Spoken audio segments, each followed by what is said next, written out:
Coming up on Yao on Sports, the divisional round is set to kick off later today. Who do I have moving on to championship weekend? It is the best weekend of football yet. Let's go.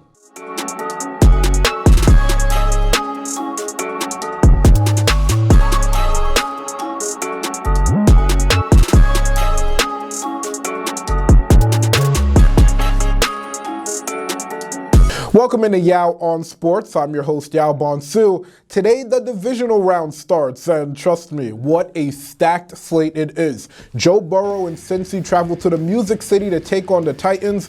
Derrick Henry has been activated and will start in that one. Later tonight, the 49ers look to take down the Packers in the playoffs again, this time in the frigid cold of Lambeau Field. Then tomorrow, the banged-up Buccaneers take on Matthew Stafford and the Rams. And rounding out the weekend, it is Josh Allen versus Patrick Mahomes, Buffalo versus Kansas City, in an AFC rematch. Let's go through some predictions, shall we? First up, the Titans versus the Bengals. Of course, the big story of the day is Derrick Henry being activated from IR, and he will start, which is obviously a game changer. But the Titans defense knows what it has to do to slow down Joe Burrow and Cincy, and that's to slow down the connection between Joe Burrow and Jamar Chase. But the biggest key of all is going to be Derrick Henry. With Derrick Henry expected to have a large workload, that gives Tennessee a chance to really slow down the game. The Titans are second in the NFL in time per possession,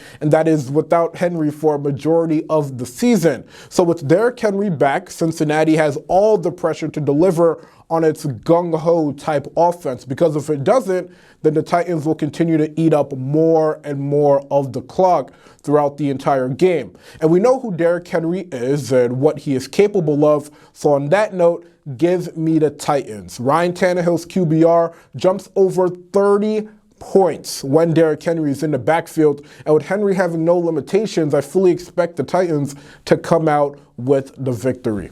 Next up, San Francisco versus Green Bay. The Packers have been the most dominant team in the NFL. They're a team that likes to establish the run to open up the pass game, which has obviously worked all season. When you look back at the matchup between the two squads earlier in the season, you have Davante Adams, who had a $130 and a touchdown. Meanwhile, Deebo Samuel was shut down to only 52 yards.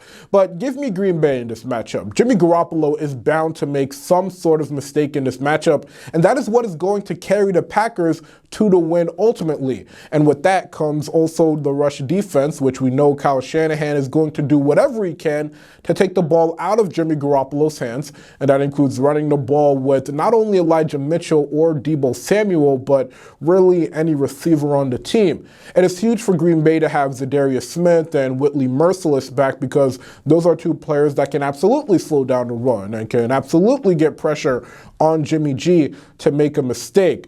So Green Bay cannot lose at the line of scrimmage against the 49ers front. Nevertheless, for the Packers offense, Tay Adams will be Tay Adams, and Aaron Rodgers will get his first win over the 49ers in the postseason. The Rams versus Tampa Bay. The Bucs coming off a dominant wildcard win over the Eagles, while the Rams are coming off their own dominant win last Monday over the Cardinals. The Bucs are banged up, we know that, so the key to a Tampa Bay victory is how well can the Bucs offensive line hold up. Ryan Jensen and Tristan Wirfs are both not 100%, and against the Eagles that may have flown, but now we are talking about a Rams team that you have to worry about Von Miller, that you have to worry about Aaron Donald, and then you have to worry about Leonard Floyd. And in the secondary, Tampa Bay will be without Brashad Perryman, who started last week, so if Jalen Ramsey is going to be on Mike Evans to some degree, then it's simple. Which Tampa Bay wide receiver is going to step up? All the matchups, all the numbers may favor the Rams, but I'm still going to go with the Bucs. As long as that offensive line holds up, I know the Bucs can come out of this one with the victory. But remember, Leonard Fournette will be back. That gives Brady an option out of the backfield. And now maybe he doesn't need to throw the ball 40 times to get the win. So give me Tampa Bay. Leonard Fournette will be huge in this matchup. And finally, the Bills and Chiefs. The main event, the best game of the weekend, Josh Allen and Patrick Mahomes. The new Peyton Manning and Tom Brady. Give me Kansas City. This is going to be an offensive shootout, and although the Bills beat up on the Chiefs earlier in the season, this is going to be a different game. If both teams play their best game, the Chiefs will come out of this one with the win. Kansas City needs to make sure that they keep an eye out on Josh Allen running the ball. It is on third down where Allen can hurt the Chiefs with his legs. So if KC is not in tune, then this could end up similar to that last matchup earlier in the season. KC also has to take care of the ball. I mentioned how these two teams are very different from their last matchup. However, in that game, Patrick Mahomes had 3 out of the 4 Chiefs turnovers, but Mahomes has only 1 giveaway in his previous 4 games, so I expect more of the same from Mahomes as far as taking the ball is concerned. So overall for Kansas City, taking care of the football combined with containing Josh Allen will be the reason why Kansas City takes the win. That'll do it for this edition of Yao on Sports. It will be a spectacular weekend of football, and of course, I'll have my takes on all the games later this upcoming week.